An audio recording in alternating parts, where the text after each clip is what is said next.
Hey, folks, we're back, and yet there's been another merger in IT. It seems like there's one every other day these days, but this latest one seems to really speak to the heart of what's going on with AI and data centers. CoreWeave is buying an outfit called Core Scientific for 9 billion in stock, and that seems like chump change these days in the land of AI.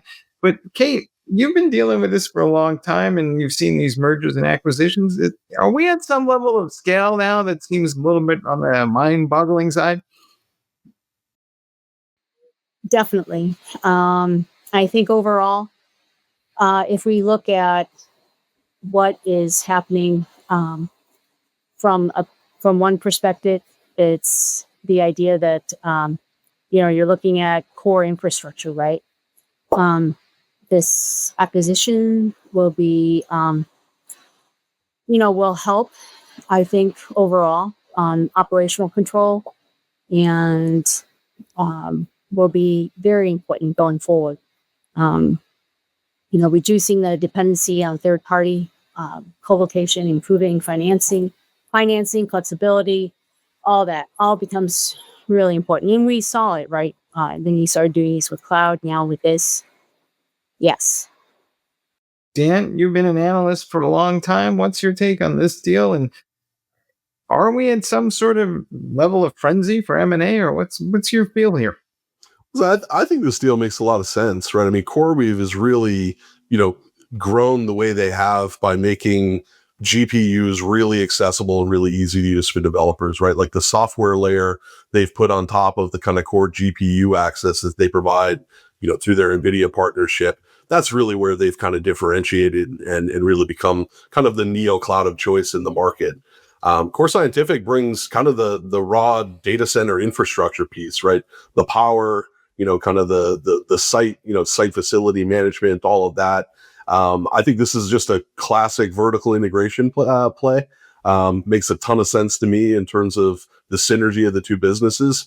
I also think you gotta love the deal, right? This is a $9 billion all stock deal that gets them out of $10 billion in future kind of commitments and obligations on data center leasing fees, and they also inherit $1.6 billion in assets. So for nothing, they've reduced their future liabilities on cash materially, added I think a really synergistic partner in the business, and picked up a bunch of assets which will carry some pretty solid balance sheet benefits to them. So I think there's a lot to like this deal. This one's been long rumored, at least for a few weeks. This one's been kicking around. So where there was smoke, there was fire on this one. But I think it makes a lot of sense.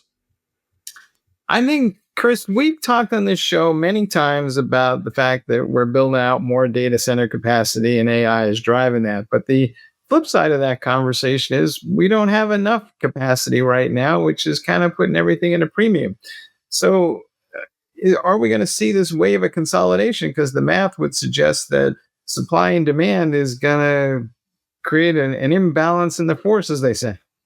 Well, let me speak to the supply part. I guess the demand as well. But I've got a lot of opinions about how we're doing and what we call AI right now, and I think it's wonderful, it's fantastic, it's transformative, and we're doing it.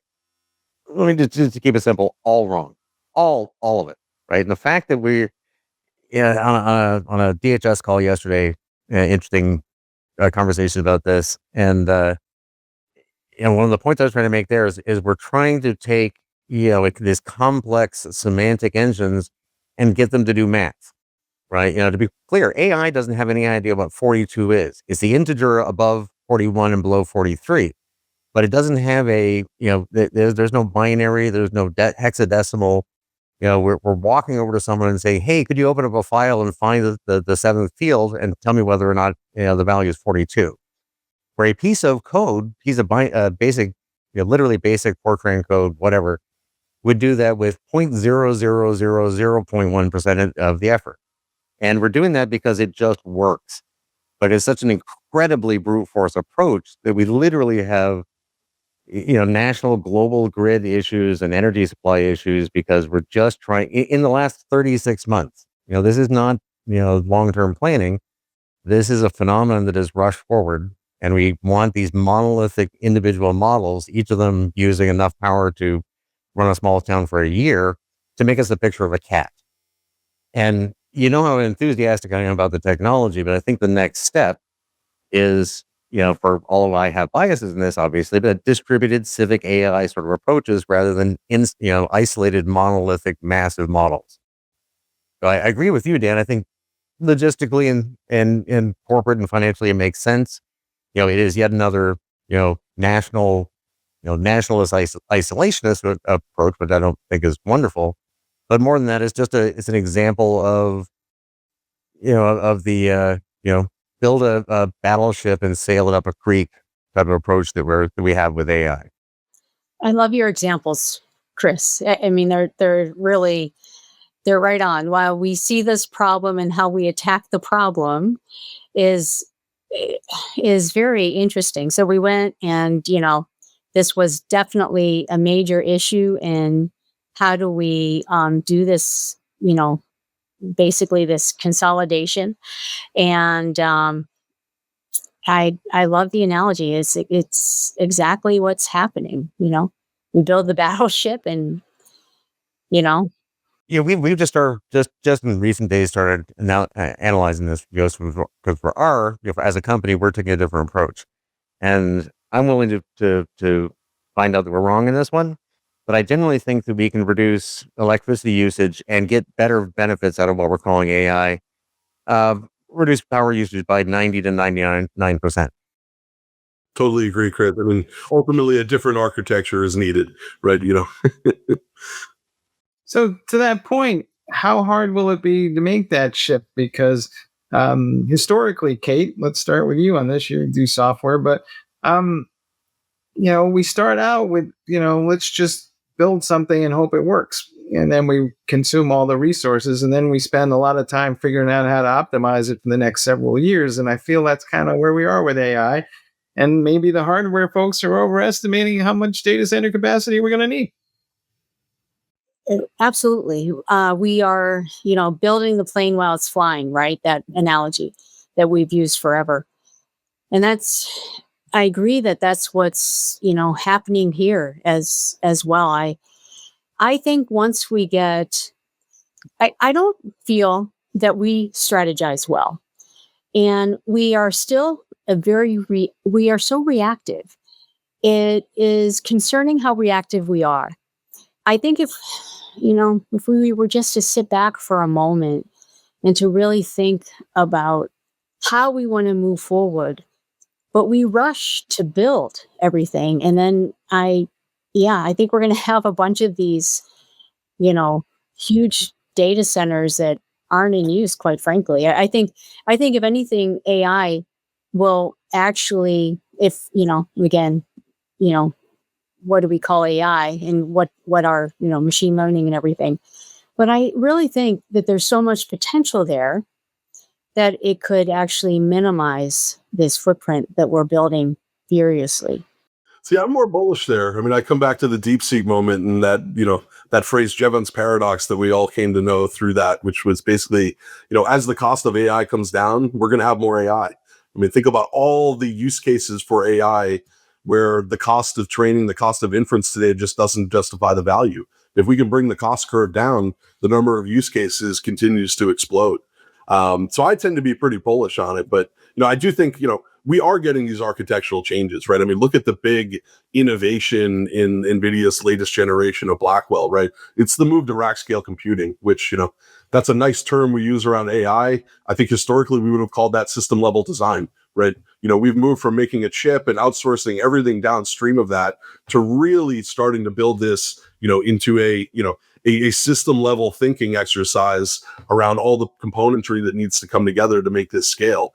And I think Jensen has kind of told us this, right? I mean, he's basically said we're improving generation to generation to the degree to which we're going to obsolete our prior generation when we introduce a new generation, right? Which certainly causes problems for somebody like CoreWeave, to call back to our earlier topic, because they're, spreading that depreciation over 6 years. And I think, Jensen's telling you it's more like a 1-year depreciation cycle. So we'll let the accountants sort that discrepancy out. But I think it's really this move to system level design. AMD's going there with their next gen, MI series, that rack scale computing, kind of approach.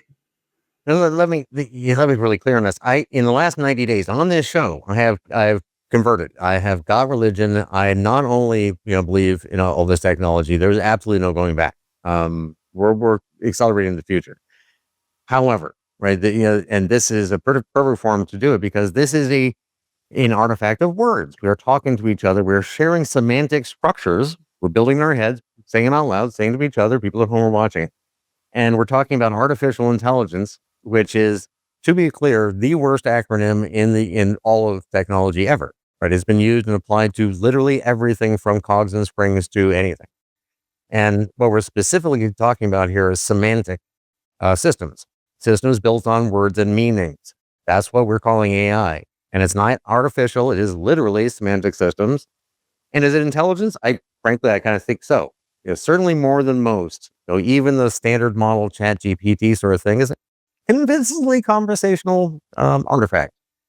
And as I've kind of find these advanced models of all the system based on the technology today, and if you can tell the difference between that and a person, good luck.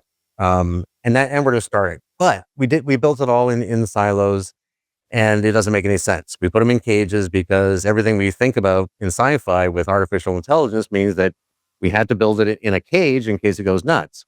And that's ironic, because you build something out of words and feelings and put it in a cage, it acts weird, right? We need to socialize them and connect them and make them agentic and whatnot. And we're doing that now. And when you do, you find out, no, you don't need to stand up, Einstein to screw in a screw, but sometimes you do. We are building AI infrastructure now based on mostly small devices, Raspberry Pis, normal computers, all talking to each other all the time, doing various things. Yes, sometimes you need a GPU and you need somebody to pop up and be really cognitive. But as as I work with these systems, and discuss it back and forth with them, we shut down as humans. We don't think really well when we're doing cubicle tasks. Neither do they. That doesn't require, 3,000 gigawatts. That's a lot of the work we do is clockwork.